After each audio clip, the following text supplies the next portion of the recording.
And welcome back to the show. And we get to welcome back some of our new guests, part of the Morning Blend family, talking a little bit about restoration. Paul Davis Restoration of Tampa, to be exact. And I don't know about you, but you hear the word restoration and sometimes you're wondering, what exactly does that mean? Well, we want to go ahead, bring in Darren and Leah. Okay, restoration. We were saying before we got started, some people still ask you, Darren, what exactly do you mean? So explain your company a little bit and how you can help people at home.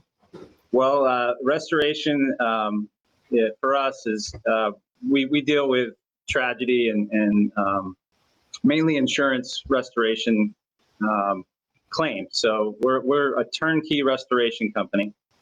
We do everything in a property restoration claim from start to finish, no matter what it is, a leaky roof, a board up tarp, and we have an emergency services department that goes out and assesses the damage and deals with a tarp, a board up, mold remediation, cleaning, as relates. We do biohazard cleanup, and of course drying.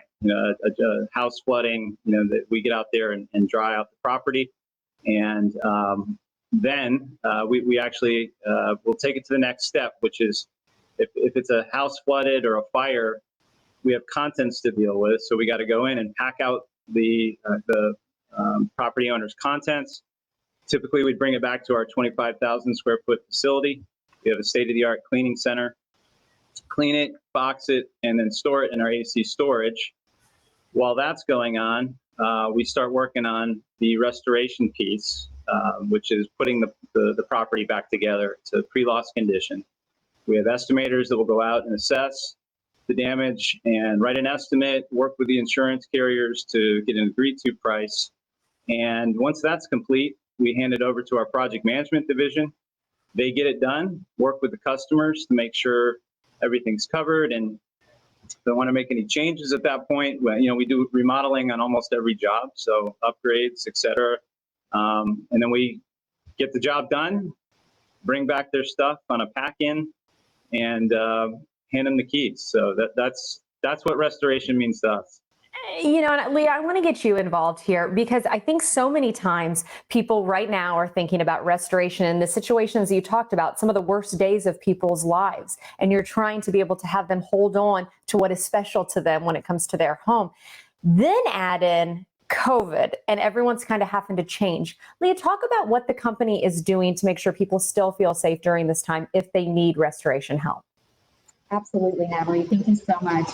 So we are offering COVID-19 cleaning and the application of disinfectant for our commercial clients, as well as residential clients that are interested in this type of cleaning. There are two different type of pertinent products that we use. The first being the BioS Botanical Solutions, and the second is the Momar Rescue. We use them in a ULV fogging system, and we wear the proper PPE, personal protective equipment, to protect ourselves as well as the occupants of the facility. We then have two different levels that we use. So the first level being a preemptive cleaning to give the occupants a peace of mind returning to the space. And that is also just the ULV fogger with no wipe down. The level 2 is a targeted disinfection. So we use this for facilities that have one or more confirmed cases. We go in with a ULV fogger, and then we follow up with a horizontal and vertical wipe down of these facilities. I did want to mention a residential partnership that we do have with the Tampa Firemen's Benevolent Association. And this is for confirmed firemen and women in the area that they fund the actual cleaning of their own personal property. So it's an organization that we stand by, and we try to make sure we're after their 14-day quarantine that they're able to reoccupy the space in a proper way. Well, you know what? There's the information so you can get in touch with Paul Davis Restoration today. There's the phone number and website. And to the both of you, thank you. Keep up the work you're doing in the community and helping those families in need. Thank you, Natalie. Thank you.